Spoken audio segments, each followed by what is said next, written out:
Hello everyone, welcome to my channel.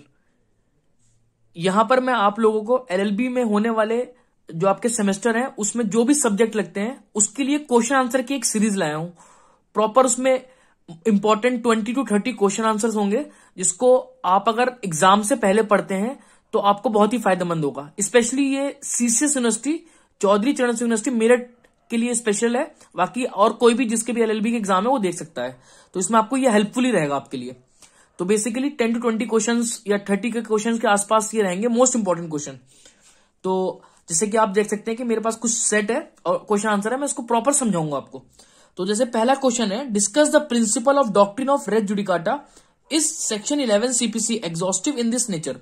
तो ये पहला क्वेश्चन है और इसके कुछ पार्ट भी हैं BCDE, वो मैं आगे सब्सिक्वेंट वीडियो में कवर करूंगा। तो आप जैसे कि जानते हैं res judicata most important topic है। ये या तो 20 नंबर में या 10 नंबर में आपका आता है, लॉन्ग क्वेश्चन में आता है। तो आपको इसको बहुत ध्यान देना चाहिए और स्पेशली कैसे आंसर लिखना है उस पर भी ध्यान देना चाहिए। तो कम से कम ये टॉपिक लॉन्ग क्वेश्चन में आता है, तो आपको इसके ऊपर 4 से 5 पेज लिखने होंगे। तो ये काफी लेंथी टॉपिक है। तो अब आइए इसको हम समझते हैं। तो मैं आपको अपने नोट्स और बेयर एक्ट से भी इसको कॉम्प्लीमेंट कर करके समझाऊंगा। तो उसको समझाने से पहले मैं आपको एक छोटा सा एग्जांपल दे देता हूं ताकि आपको रेस जुडिकाटा का कॉन्सेप्ट समझ में आए। जैसे कि एग्जांपल आप देख सकते हैं, for example A sues B. A ने बी को सू करा।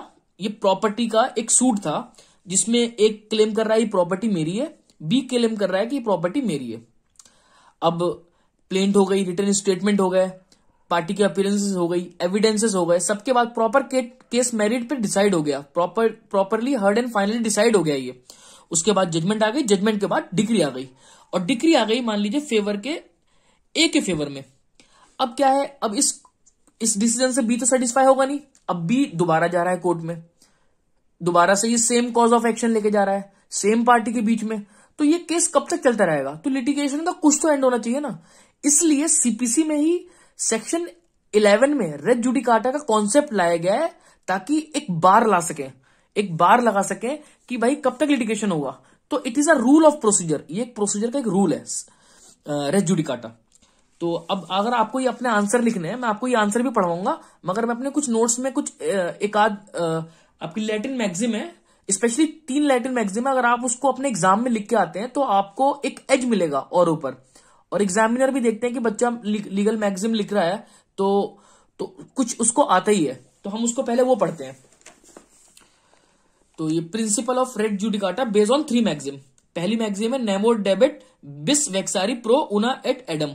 It means no person should be vexed twice for the same cause of action. Same cause of action के ऊपर आप बार बार कोर्ट में नहीं जा सकते, ऐसे तो फिर कभी लिटिगेशन एंड ही नहीं होगा। इसलिए ये मैक्सिम एक आई है। फिर सेकंड मैक्सिम है interest reipublicae ut sit finis litium. It is in the interest of the state that there shall be an end to litigation. Litigation का कुछ तो एंड हो, इसलिए ये एक दूसरी मैक्सिम है आपकी। Third, res judicata pro veritate occipitur. A judicial decision must be accepted as correct.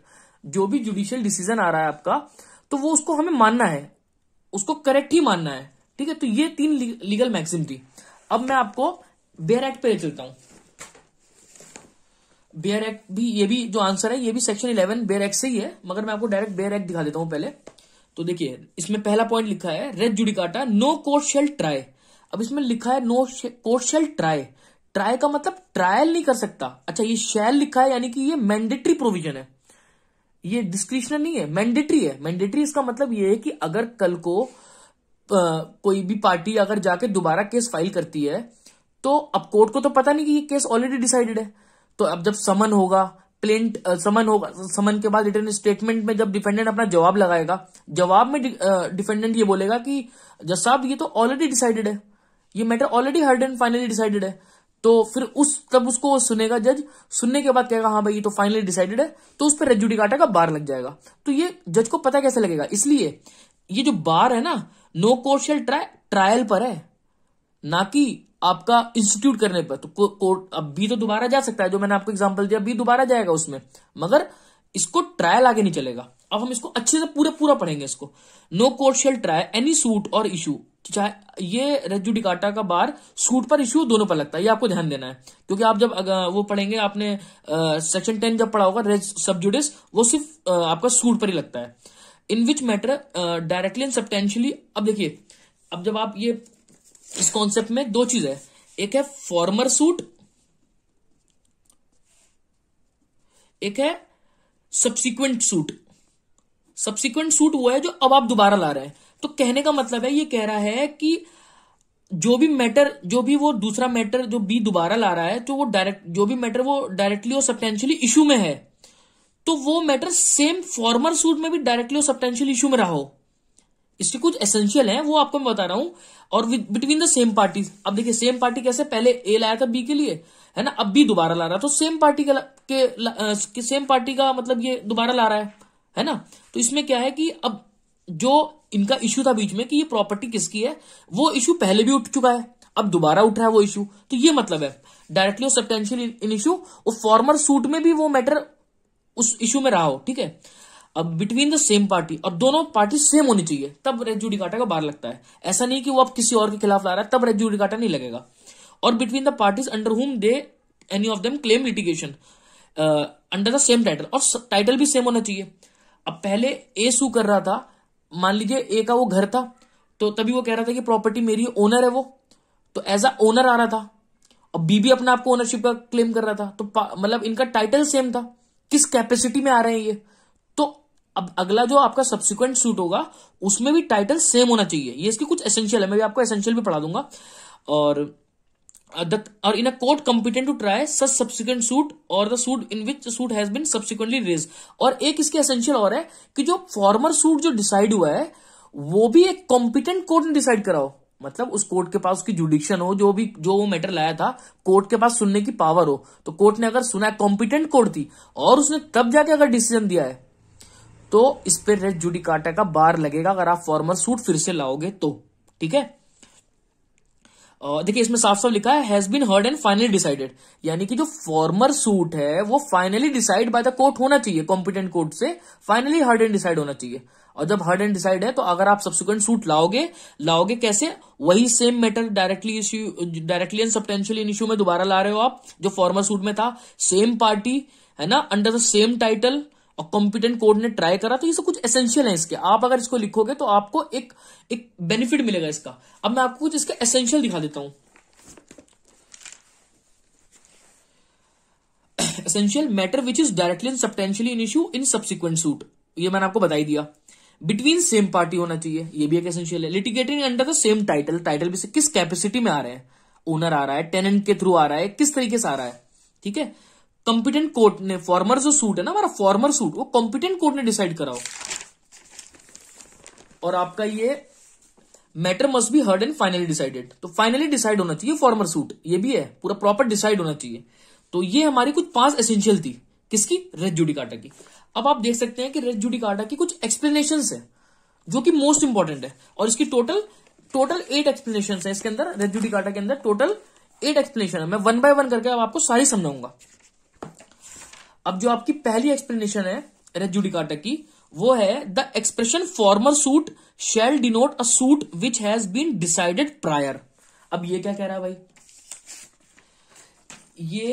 ये कह रहा है प्रायर सूट। अब मैं आपको बताता हूं कि क्या मतलब इसमें है फॉर्मर सूट का और सब्सिक्वेंट। अब देखिए फॉर्मर सूट का क्या मतलब है, मान लीजिए एक सूट जो है आपने पहले जो सूट लाया, जो ए और बी में सूट था, वो एक आया 1 जनवरी 2010, इसका डिसीजन अभी भी पेंडिंग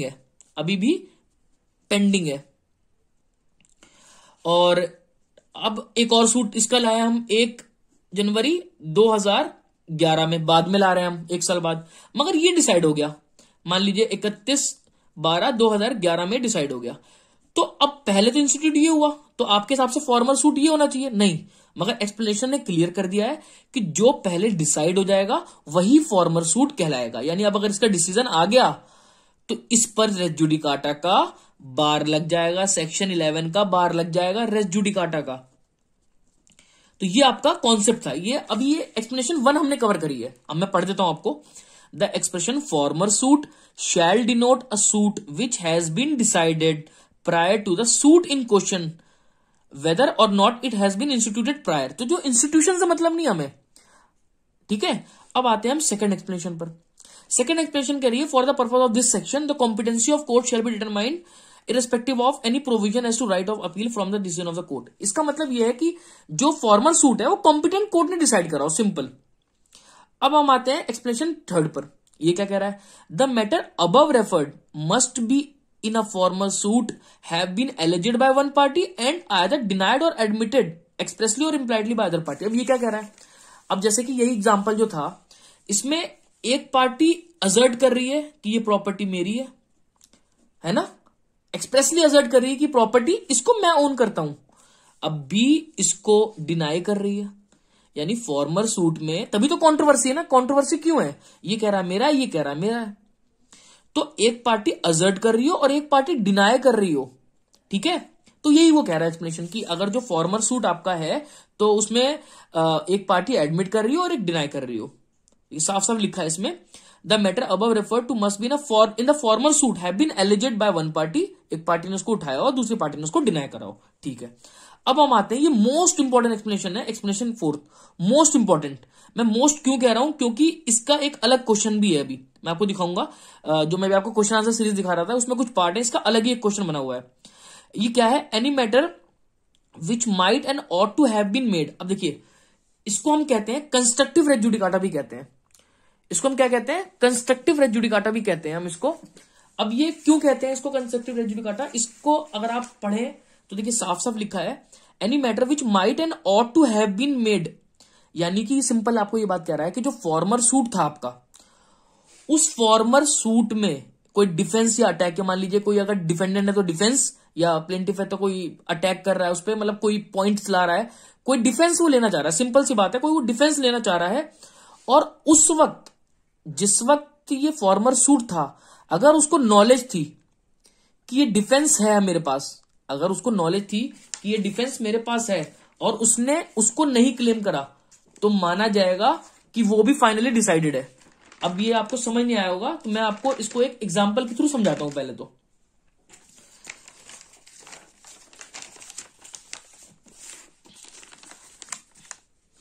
एग्जाम्पल, ए के फादर की डेथ हो गई, ए के फादर की डेथ हो गई। उसके बाद ए कह रहा है कि सक्सेशन से ये प्रॉपर्टी मेरी है। अब बी कह रहा है कि नहीं नहीं, तुम्हारे फादर ने मेरे को सेल कर दी थी, मेरे पास सेल डीड है। अब केस चला, केस इंस्टीट्यूट होने पे मान लीजिए ए ने अपना पॉइंट प्रूव कर दिया, सक्सेशन को प्रूव कर दिया, और ये नहीं प्रूव कर पाया, ठीक है। बी प्रूव नहीं कर पाया फॉर्मल सूट में, तो ए जीत गया, डिक्री इसके फेवर में आ गई। अब डिक्री वगैरह क्या होता है मैं आपको आने वाली वीडियो में समझाऊंगा। डिक्री है ना, तो अभी डिक्री इसके फेवर, ये मान लो आप एक जजमेंट के बाद डिक्री ड्रॉ होती है, तो डिक्री जो है, जो फैसला होता है वो ए के पक्ष में आ गया। अब कल को भाई बी जो उसके भाई है दोबारा जाता है कोर्ट में, सेकंड टाइम जा रहा है, सेकंड सूट वो इंस्टीट्यूट कर रहा है, यानी कि फॉर्मल सूट इंस्टीट्यूट कर रहा है। अब उसमें वो कह रहा है कि अरे मेरे पास तो विल भी है, मेरे पास तो वसीयत भी है जो मेरा भाई मेरे नाम पे करके गया है।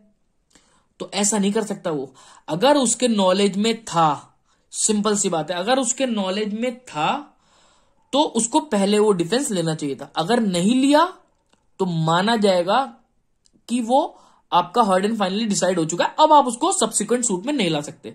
इसीलिए इस कॉन्सेप्ट को कहलाता है, इसीलिए एक्सप्लेनेशन 4 अपने आप में यह है कंस्ट्रक्टिव रेस जुडिकाटा, ठीक है, कंस्ट्रक्टिव रेस जुडिकाटा कहलाती है ये। अब तो इसके लिए सिंपल सी बात है, देखिए अगर इसको पढ़ेंगे, इसमें लिखा है साफ साफ, any matter which might and ought have been made, मतलब माइट एंड ऑट मतलब अगर था तो आपको बताना चाहिए था, अगर कोई डिफेंस वगैरह था तो आपको पहले लेना चाहिए था। अब कोई डिफेंस नहीं मिलेगा, तो आपने कोई प्ली नहीं ली और अगर वो आपके नॉलेज में थी पहले और ग्राउंड नहीं लिया, it will be deemed that it is heard and decided by the court. ये आपका पूरा मैंने आपको कॉन्सेप्ट बता दिया, किसका? Constructive res judicata. अपने आप में 1 की 5 नंबर में क्वेश्चन आ सकता है एक्सप्लेनेशन 4 से। कंस्ट्रक्टिव रेस जुडिकाटा क्या होता है, यानी आप उसमें बताओगे कि any matter which might and ought, जो आप ले सकते थे पहले प्ली, आपने नहीं लिया किसी भी कारणवश, और तो माना जाएगा अब आपने नहीं लिया तो अब आप रहने दो, अब आप नहीं ले पाओगे उसको, फॉर सब्सिक्वेंट सूट में नहीं ला सकते आप उसको। तो ये हमारी एक्सप्लेनेशन 4 थी। देखिए वीडियो ज्यादा लंबा हो रहा है, मेरे को अब आपको एग्जाम के पॉइंट ऑफ व्यू समझाना, मगर ये इंपॉर्टेंट टॉपिक है तो मुझे थोड़ा इसको डिटेल में तो लेना ही पड़ेगा, इस कॉन्सेप्ट को खास करके। अब हम आते हैं एक्सप्लेनेशन 5 पर। अब ये क्या कह रही है, any relief claim in the plaint which is not expressly granted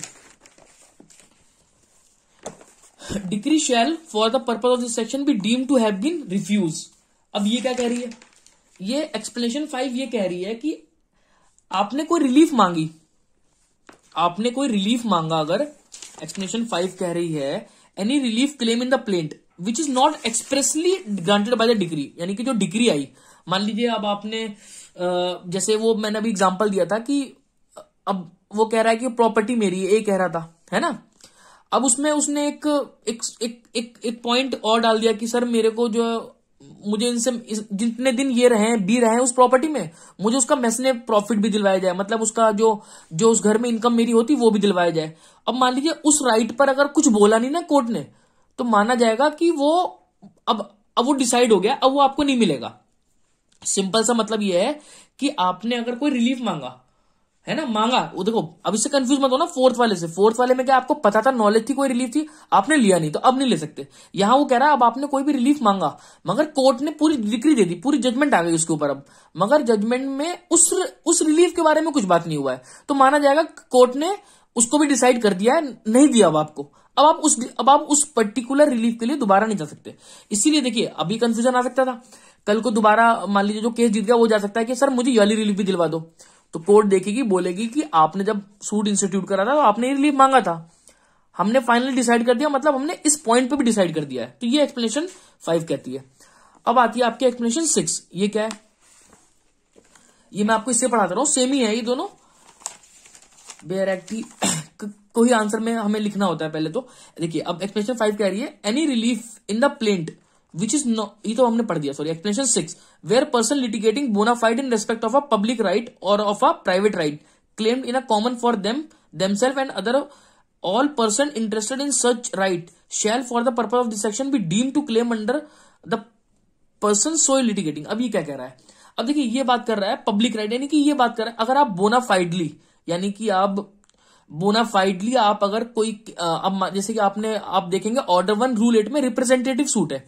मान लीजिए कि एक कोई ऐसा केस था जिसमें 100 पार्टी है, अब कोर्ट की परमिशन से हम पढ़ेंगे ऑर्डर 1 रूल 8 भी पढ़ेंगे, उसमें क्या होता है कि रिप्रेजेंटेटिव सूट में कि अगर आप बहुत सारी पार्टी हैं तो कुछ पार्टीज उन पार्टीज में से 2 या 3 कोर्ट की परमिशन से वो केस को देखते हैं। तो कहने का मतलब है कि मैं आपको एग्जांपल से समझा देता हूं, अगर 100 पार्टी है, अब उसमें से ए, बी और सी उस केस को देख रहे हैं, है ना, प्लेंटिफ बन के, तो अब अगर कोर्ट का डिसीजन आएगा, अच्छा हाँ, बोनाफाइडली का मतलब प्रॉपर देख रहे हैं, ऐसा नहीं कि वो कोई चीटिंग कर रहे हो और किसी और से सेटिंग कर लिया, ऐसा कुछ नहीं है। प्रॉपर ये केस अगर चल रहा है और उसमें अगर आपको डिसीजन आता है, मान लीजिए कोर्ट का डिसीजन आता है, अब 100 पार्टी है उसके अंदर, तो अब अगर कोई केस का डिसीजन आ गया तो पूरे 100 के 100 लोग उस डिसीजन से अब गवर्न होंगे, मतलब जो डिसीजन आ गया उन 100 के लिए भी आ गया है। अब ऐसा नहीं कि इन 100 में से एक बंदा उठा कि भाई मैं जा रहा हूं दोबारा केस फाइल करने, नहीं, ऐसा नहीं कर सकता। इसलिए साफ साफ लिखा है अगर रिप्रेजेंटेटिव सूट में आप कोई सूट फाइल कर रहे हो, उसका मतलब ये कि सबकी रजामंदी होती है। जब अगर हम 100 लोगों का मैं 2-3 मिलकर कर रहा हूं, यानी कि सबने आपने हामी भरी है कि भाई वो बंदा हमारे भी आप पे केस फाइल कर सकता है। इसलिए लिखा बोनाफाइडली अगर वो आपका केस लड़ रहा है तो अदर पर्सन भी, जितने भी, जैसे यहाँ पे एग्जांपल में मैंने 100 लिया था, 100 पर्सन थे, तो ये सारे के सारे बाउंड होंगे उस डिसीजन से। अब इन पे भी रेट जुडिकाटा का बार लग जाएगा, ठीक है। ऐसा नहीं कि इंडिविजुअल जाए उसमें कहे कि नहीं, तो भाई अगर आपने अगर रिप्रेजेंटेटिव सूट फाइल करा है तो अब आपको उसके डिसीजन से भी बाउंड होना पड़ेगा, ठीक है। तो रेट जुडिकाटा का कॉन्सेप्ट ये कहता है, तो इसमें एक एक बात को एक्सप्लेन करा गया ताकि कोई कंफ्यूजन ना रह जाए।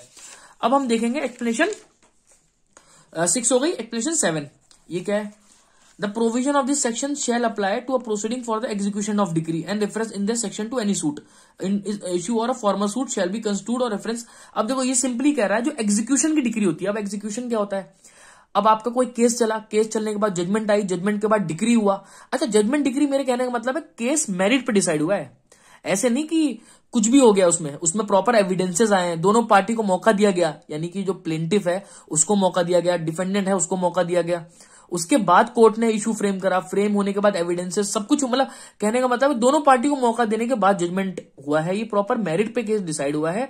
उसके बाद इसकी एक डिक्री आई है।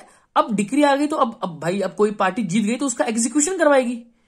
जैसे कि मेरे एग्जांपल में ए का वो घर हो गया, अब ए का अगर घर हो गया तो ये कहेगा ना कि जब आप मान लिया अगर उसमें बी रह रहा है तो कोर्ट से कहेगा कि भाई आप इसको एग्जीक्यूट करवाओ, बी को हटवाओ, मुझे वहां जाना है। तो अब एग्जीक्यूशन डिक्री में भी ना, एग्जीक्यूशन की जो डिक्री होती है उस पर भी आपका रेस जुडिकाटा का बार लगता है, रेस जुडिकाटा उस पर भी लगेगा। अब हम आते हैं एक्सप्लेनेशन 8 पर। An issue heard and finally decided by court of limited jurisdiction. अब मैं आपको इसको मुझे एग्जांपल से समझाना पड़ेगा। ये क्या कह रहा है? ये कह रहा है लिमिटेड ज्यूरिडिक्शन। अब इसका मतलब क्या है? इसका मतलब सिंपल सा ये है कि कोई एक प्रॉपर्टी थी। अब आपको पता होगा ज्यूरिडिक्शन होती है कोर्ट की, कि भाई ये कोर्ट है, मान लो ये कोर्ट है, सिविल जज की कोर्ट है, कि ये इतने रुपए तक का, मान लेते हैं एग्जांपल, ये 10 लाख तक के मैटर देखेगी, है ना, और 20 लाख के ऊपर ये देखेगा, कोई दूसरी कोर्ट देखेगी। अब इस केस का ए ने इस केस को लेके, इस घर को लेके सूट करा, अभी 10 लाख के अंदर था, तो यानी ये देख रहा है। अब ये मैटर इश्यू जो है था, ये जो इश्यू में था, ये फाइनली डिसाइड हो गया, फाइनली डिसाइडेड हो गया, है ना, कोर्ट की जजमेंट आ गई और डिक्री आ गई। अब मान लेते हैं 10 साल बाद, और ये बी के अगेंस्ट था केस, बी हार चुका था। अब ये केस 10 साल बाद हो सकता है 10 लाख की प्रॉपर्टी 50 लाख की हो जाए, या 1 करोड़ की हो जाए, कुछ भी हो सकता है। अब कल को बी दोबारा केस लाए कि भाई ये तो 50 लाख की प्रॉपर्टी हो गई है, अब तो इसमें फर्क आ गया, अब मैं केस फाइल कर सकता हूं दूसरी कोर्ट में जाके। ऐसा नहीं कर सकता, इसलिए साफ साफ लिखा है, अगर लिमिटेड ज्यूडिक्शन की कोर्ट है तो सिंपली कोर्ट ही देखेगी कि जो ये मैटर अब आ रहा है ना फॉर्मल सूट में, अब जो ला रहा है ये 50 लाख के वजह से, अब जो ला रहा है फॉर्मल सूट में, जो भी इशू लाना की कोशिश कर रहा है, ये क्या ये मैटर, अगर ये 10 लाख की प्रॉपर्टी थी जब, तो ये कोर्ट सक्षम थी क्या? मतलब क्या ये कोर्ट कॉम्पिटेंट थी उस वक्त?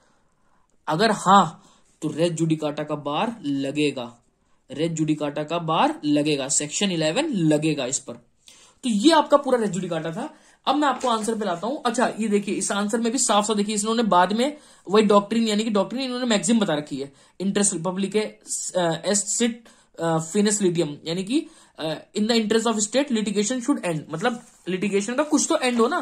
तो सिंपल ये इसमें एक ये मैक्सिम यूरी और nemo debet bis vexari pro una et eadem causa, no man ought to be vexed twice for one and the same cause. Same cause of action के लिए आप बार बार कोर्ट नहीं जाएंगे, सिंपल सी बात है, आपके ऊपर रेस जुडिकाटा का बार लग जाएगा।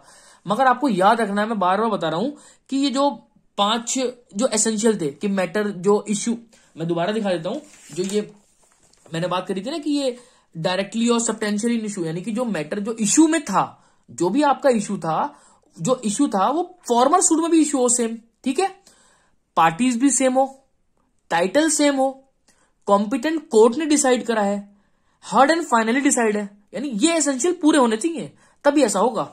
यानी कि मान लीजिए एक एग्जांपल में, अगर आपको एक एग्जांपल लास्ट और दूं कि ए सू कर रहा है बी को as a example as a mortgagor, कि भाई ये मेरी प्रॉपर्टी है, मैंने मॉर्टगेज करी हुई थी, अब मैं इसको पैसा दे रहा हूं, अभी मेरी प्रॉपर्टी दिलवाई जाए।